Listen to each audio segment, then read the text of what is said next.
For decades, NATO has relied on a tightly controlled ecosystem of fighter aircraft, dominated by American giants such as Lockheed Martin, Boeing, and the European consortium behind the Eurofighter Typhoon. Every new fighter deal, every procurement, and every upgrade package seems to fit neatly into the political and industrial structure of NATO. Yet, one jet consistently stands apart from this system: Sweden's JAS-39 Gripen. At first glance, it seems puzzling. The Gripen is affordable, advanced, and proven.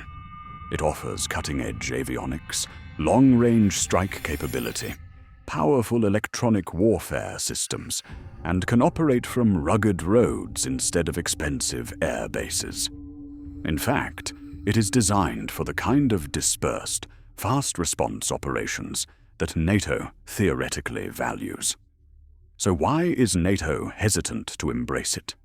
The answer lies in a complex web of politics, defense industry monopolies, and strategic calculations that go far beyond the raw performance of the aircraft. The Gripen was developed by Saab in Sweden, a nation outside NATO for most of its history. Unlike most Western fighter projects, which involved multinational industrial cooperation, the Gripen was built with a focus on independence. Sweden wanted a fighter that did not leave them vulnerable to foreign suppliers or political pressure. This independence has been both a blessing and a curse. On one hand, it created an aircraft that is versatile, cost-effective, and free from unnecessary political baggage. On the other hand, it positioned the Gripen as an outsider in a system where NATO nations are expected to buy into the shared defense industrial complex. Consider the F-35 Lightning II. The jet is not just an aircraft, it is a political program.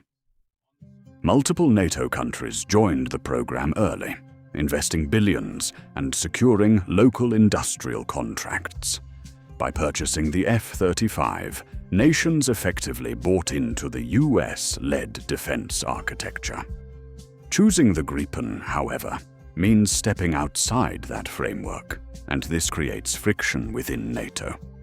Governments are pressured not only by military requirements, but also by the political need to align with the US defense strategy. Economics plays a major role too. The Gripen's biggest strength, its affordability, actually works against it in NATO circles.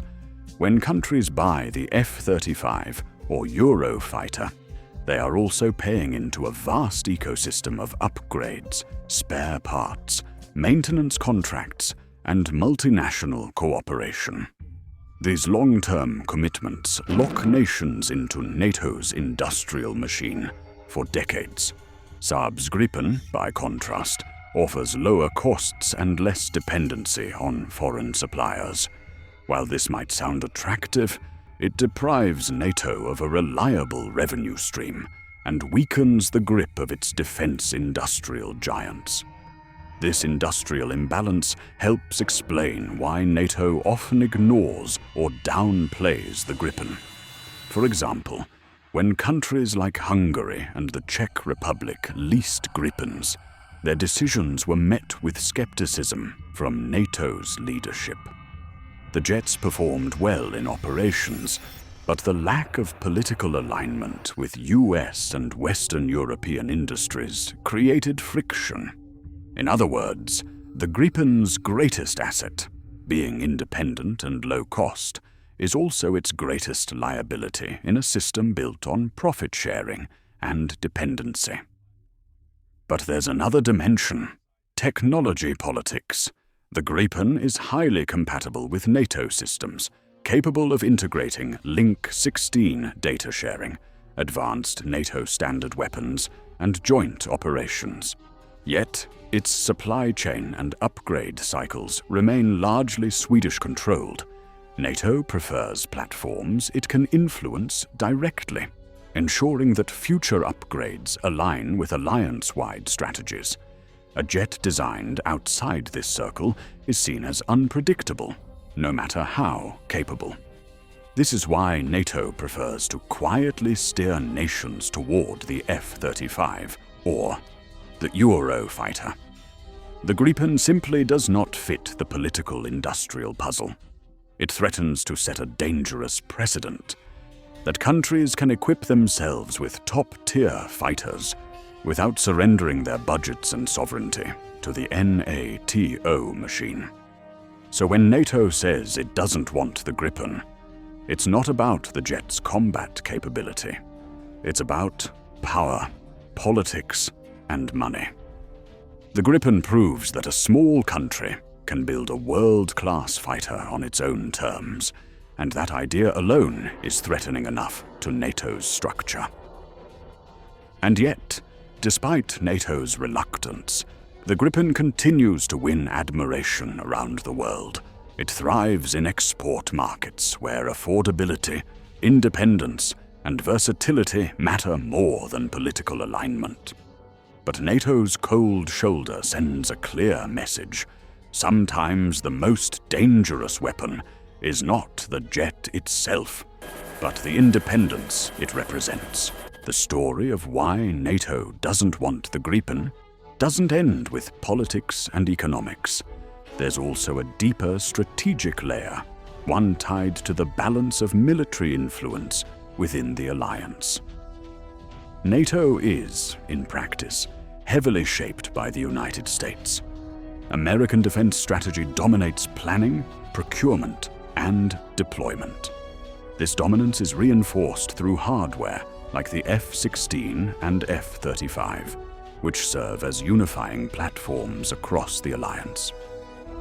Standardization is the key word here. NATO wants its members to fly the same jets, use the same weapons, and operate within the same logistical systems. That's what gives NATO its cohesion on the battlefield. The Gripen, despite being compatible, represents a deviation from that model. Its very existence challenges NATO's vision of total interoperability under American leadership. Take the F-35 program again.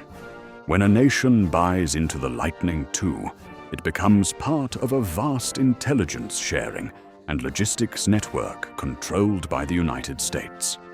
Mission data, software updates, and even spare parts are monitored and regulated through centralized systems. This gives the US tremendous leverage over allies. But the Gripen, being independent, does not give Washington the same control. It allows its operators to remain sovereign over their military data, mission planning, and hardware upgrades. From NATO's perspective, this undermines alliance unity, even though in reality, it simply protects national sovereignty. Another issue is perception.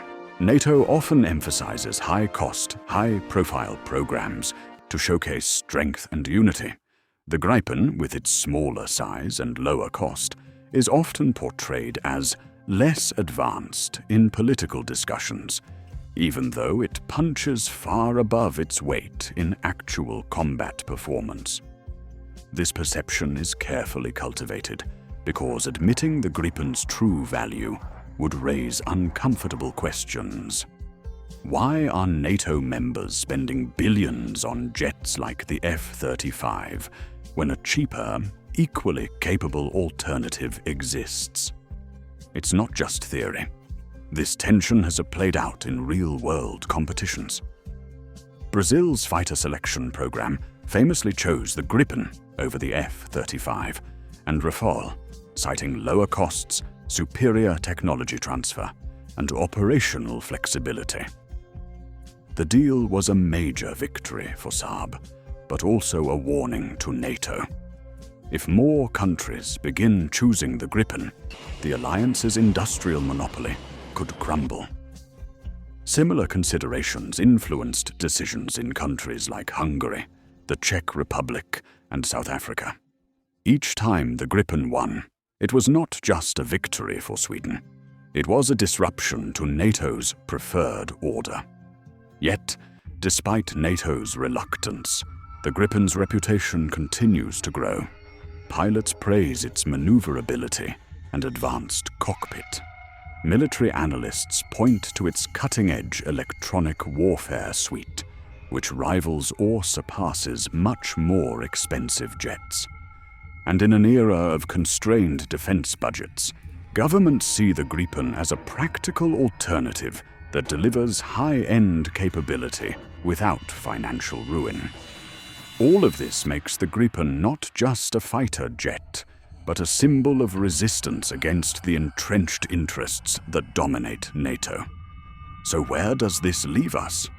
The Gripen is unlikely to become a NATO standard jet anytime soon, not because of its shortcomings, but because of its independence.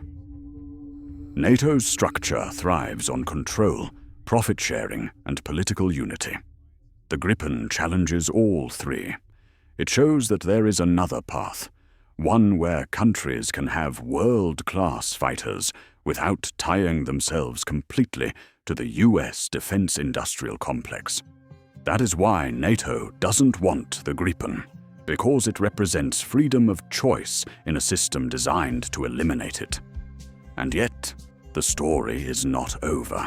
With Sweden officially joining NATO in recent years, the dynamics are shifting. Now, a NATO member directly operates the Gripen. This raises fascinating questions.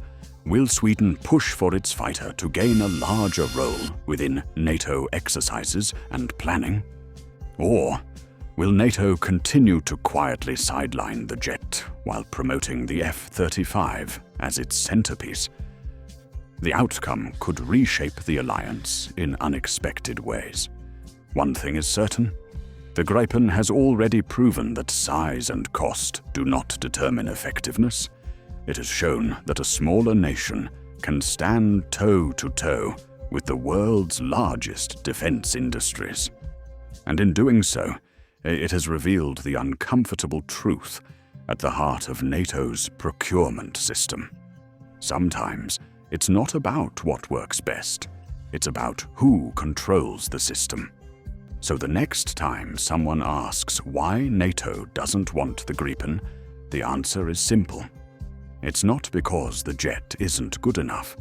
It's because it's too good and too independent for a system built on dependency.